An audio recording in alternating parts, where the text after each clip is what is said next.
మంచికి చెడుకు, ఒక స్వార్థపరులకు నిస్వార్థపరులు, ఒక స్వార్థపరుని నాయకులకు ఒక నిస్వార్థపరుడైన జగన్మోహన్ రెడ్డి గారికి మధ్య జరుగుతున్న ఎన్నికలు, ఈ రాష్ట్ర ప్రజల యొక్క భవిష్యత్తును తేల్చే ఎన్నికలు కూడా.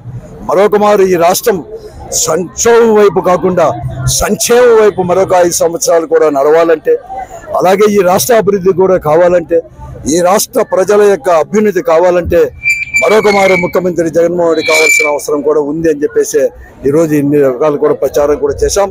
ప్రజలందరూ కూడా ఇప్పటికే కూడా జగన్మోహన్ రెడ్డి గారిని మరొకమారు ముఖ్యమంత్రి చేయడానికి ఈ రాష్ట్రంలో కూడా అన్ని సీట్లలో కూడా వైఎస్ఆర్ కాంగ్రెస్ పార్టీకి పట్టం కట్టడానికి కూడా సిద్ధమయ్యారు.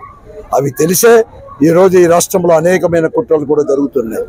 ఈ రాష్ట్రంలో ఉండే పేద ప్రజలంతా కూడా, పేద మధ్యతరగతి ప్రజలంతా ఒకవైపు ఉంటే, ఈరోజు ఈ పెత్తందారులంతా కలిసి వాళ్ళ కుట్రలు కుతంత్రాల ద్వారా వారు ఇంతవరకు వారు ప్రభుత్వంలో ఉన్నప్పుడు సంపాదించిన ధనము ద్వారా కూడా ఈరోజు జగన్మోహన్ రెడ్డి గారి పైన కూడా ఈరోజు అనేక రకాల కూడా ఈ రాజకీయంగా కూడా తగ్గించాలని చెప్పి అనేక ప్రయత్నాలు కుట్రలు కూడా జరుగుతున్నాయి.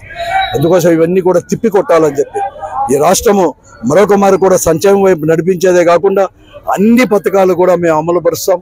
అలాగే ఈ అనంతపురం అసెంబ్లీ నియోజకవర్గం ఎప్పుడు కని విని ఎరగని విధంగా కూడా ఈ నగర రూపురేఖలు మార్చిన ఘనత కూడా వైఎస్ఆర్ కాంగ్రెస్ పార్టీ ప్రభుత్వందే, ముఖ్యమంత్రి జగన్మోహన్ రెడ్డి గారిదే. మేము కూడా ఇక్కడ ప్రజాప్రతినిధులుగా ఉండి ఎవరు ఊహించలేదు ఈరోజు కూడా 800 కోట్లకు భయపడి కూడా మేము ఖర్చు పెట్టి కూడా రోడ్లు ఇవన్నీ కూడా డ్రైన్స్ కూడా వేయడం జరిగింది. అలాగే హెల్త్ పరంగా కూడా 300 కోట్ల రూపాయలు కూడా ఈరోజు కూడా మేము ఖర్చు కూడా పెడుతున్నాము. అవన్నీ కూడా జరుగుతున్నాయి. అనేక అంటే దాదాపుగా 1100 కోట్ల రూపాయలతో కూడా అభివృద్ధి కార్యక్రమాలు ఈరోజు కూడా చేస్తున్నాం. ఎక్కడ కానీ ప్రశాంతతతో కూడా 5 సంవత్సరాలు కూడా పేరు.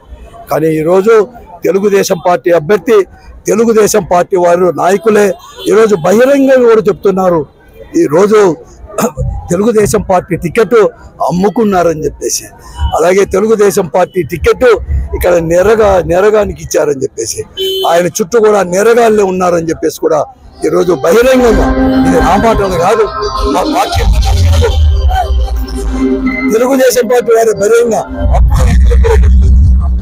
ఆలోచన చేయమని చెప్పి నేను ప్రజానికాన్ని నేను అడుగుతున్నాను.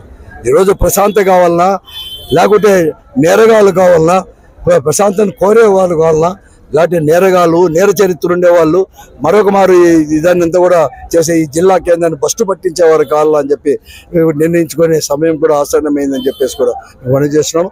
ఏదేమైనా ప్రజానీకానికి అడుగుతున్నాను, మరొక మారు అందరూ కూడా అటు పార్లమెంటు సభ్యులుగా అయితేమి, శాసనసభ అయితేమి, ఈరోజు గుర్తైన జగన్మోహన్ రెడ్డి గారు యొక్క వైఎస్ఆర్ కాంగ్రెస్ పార్టీ యొక్క గుర్తైన ఫ్యాన్ గుర్తుకే ఓటు వేసి పెద్ద ఎత్తున గెలిపించాలని చెప్పి కోరుతాను.